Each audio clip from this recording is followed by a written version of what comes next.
Welcome to বিদঙ্ক.com। আমি সঙ্গীতা, তোমাদের ম্যাথসের teacher. চলো দেখা যাক কি প্রবলেম আছে সলভ করার জন্য। 2 বছরের মধ্যে টাকা ফেরত দিলে কোনো সুদ দিতে হবে না, এই শর্তে 3 বন্ধু এক সমবায় ব্যাংক থেকে যথাক্রমে 6,000 টাকা, 8,000 টাকা ও 5,000 টাকা ধার নিয়ে যৌথভাবে 4টি সাইকেল রিক্সা ক্রয় করেন। 2 বছর পর হিসাব করে দেখা যায় সমস্ত খরচা খরচ বাদ দিয়ে মোট 30,400 টাকা আয় হয়েছে। তারা সেই মূলধনের অনুপাত ভাগ করে নেওয়ার পরে প্রত্যেকে নিজ নিজ ঋণের টাকা ব্যাংকে ফেরত দেন। এখন কার হাতে কত টাকা থাকবে এবং তাদের হাতে থাকা টাকার অনুপাত কি হিসাবে থাকবে তা হিসাব করে লেখো। ঠিক আছে। আচ্ছা, তো তাহলে দেখো যে 3 বন্ধু সমবায় ব্যাংক থেকে যথাক্রমে 6,000, 8,000 ও 5,000 টাকা ধার নিয়েছিলেন। তাহলে তাদের মূলধন হচ্ছে 6,000, 8,000 ও 5,000 টাকা। তাহলে মূলধনের যে অনুপাত সেটা আমরা বের করি।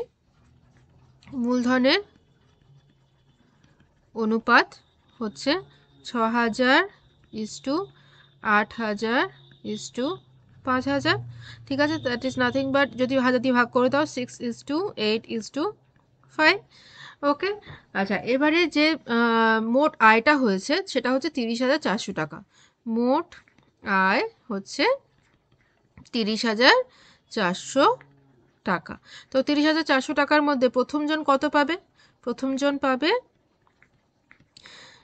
6 বাই যোগ করো, 6 আর 8 যোগ করলে হয় 14, আর 14 আর 5 যোগ করলে হয় 19। তাহলে 6/9 ইন্টু 30400। ওকে। আচ্ছা, এটা যদি ভাগ করো 30400 ডিভাইডেড বাই 19 করলে আসে 1600।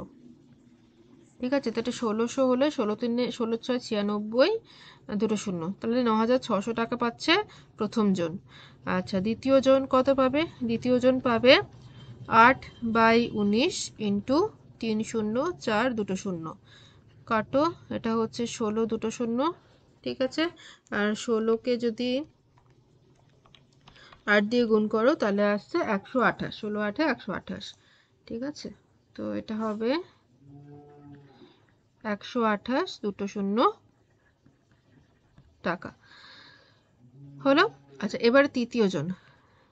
তৃতীয় জন কত পাবে? তৃতীয় জন হচ্ছে 5/19 ইন্টু 304, 2 শূন্য, কাটো, এটা হবে 1600, 16 5 হচ্ছে 80, আর 2 শূন্য, 8,000 টাকা। তো তৃতীয় জনের হচ্ছে 8,000 টাকা। এবারে হচ্ছে এরা যে টাকাটা পেয়েছে সেই টাকাটা ওরা ব্যাংকে শোধ করে দেবে। তো প্রথমজন শোধ করবে 6,000 টাকা। তো প্রথমজন যদি 6,000 টাকা শোধ করে যায় তাহলে তার কাছে কত টাকা পড়ে থাকবে? তাহলে প্রথম জনের অবশিষ্ট টাকাই লিখি।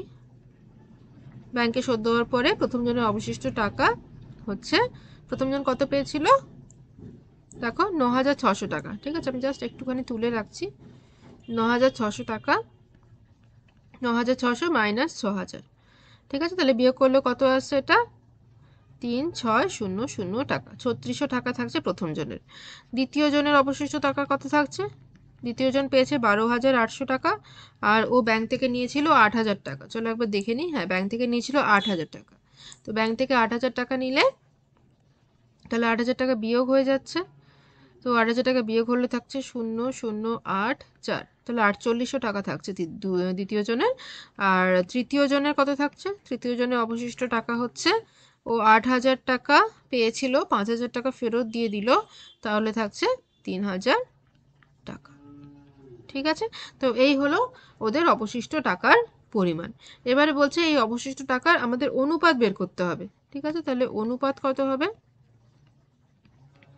অনুপাত হচ্ছে 36, 2 শূন্য = 48, 2 শূন্য = 30, 2 শূন্য।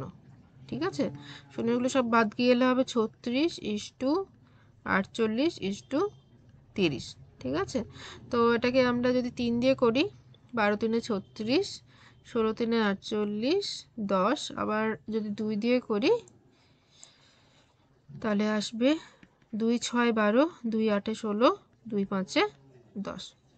ঠিক আছে, এইভাবে আসছে আমাদের অনুপাতটা। তো এটাই হলো আমাদের আনসার।